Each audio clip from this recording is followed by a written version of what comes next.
We've stopped by the future site of the City Transportation Museum. We're here to talk to Mr. Bruce Dahl, the Historic Properties Manager of Fayetteville. Hi, Bruce. Hi, how you doing? Thanks for stopping by, Skip. The City of Fayetteville is real excited about the prospects of opening the Fayetteville Area Transportation Museum in the spring of 2005.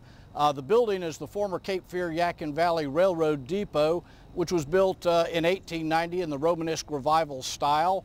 And its adaptive reuse will be as a transportation museum chronicling Fayetteville, Cumberland County's transportation history, starting with Native Americans and evolving through aviation. Bruce, how about taking us on a little tour of the future museum? Sure, Skip, let's go. We've moved to the interior of the old depot to show you some of the architectural features. The City of Fayetteville has retained the services of a preservation architect, Barry Rake, to determine what the inside of the station looked like in 1890. Of course, it's had many adaptive reuses since 1898 when it ceased to exist as a depot. Our objective is to retain as much original fabric as possible and to duplicate the original fabric that is now missing. Several layers of wall were removed. This effort is also coordinated heavily through the State Preservation Office, the Department of Transportation's architectural historians, and the Fayetteville Historic Resource Commission. As we stripped away portions of the wall, we found some original architectural features like the original bevel panels, old thresholds, some of the early tight beadboard interior. One of the challenges to determine the original configuration of the building was a massive fire that occurred in the 1940s. As we pulled down various layers of wall, we exposed brick that was badly charred from the 1940s fire. We also found interesting evidence of the brick maker.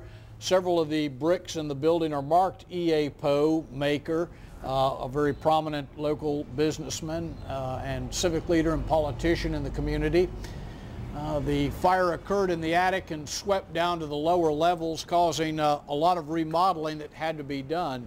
However, several of the architectural features that are original to the building still remain. As the building was adaptively reused after it closed as an operating railroad depot, these large Romanesque Revival arches were bricked in so that it could accommodate various types of businesses. I'm standing in the old porte cochere, which would have been the area where passengers would have offloaded from their carriages and would have entered the depot proper. When the project is completed, the porte cochere will look like it did in 1890 with the arches open and exposed, and will not be an interior portion of the building, the Transportation Museum. All of the arches, the brick infill, have been removed, and we've studied what the original configurations look like, and those will be duplicated, and so it will give the 1890 appearance.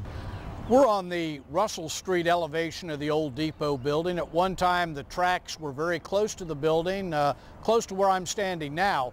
Projecting out from the building where these bolts are coming out of the wall was the old passenger canopy where people would load and offload the train. This is an important project for downtown revitalization, destined to be completed by the spring of 2005. Fayetteville's Transportation Museum will be open to the public, will be available for school tours, and will encompass a city block flanked by Russell Street, Franklin Street, Maxwell Street, and Ray Avenue. Will be fully developed.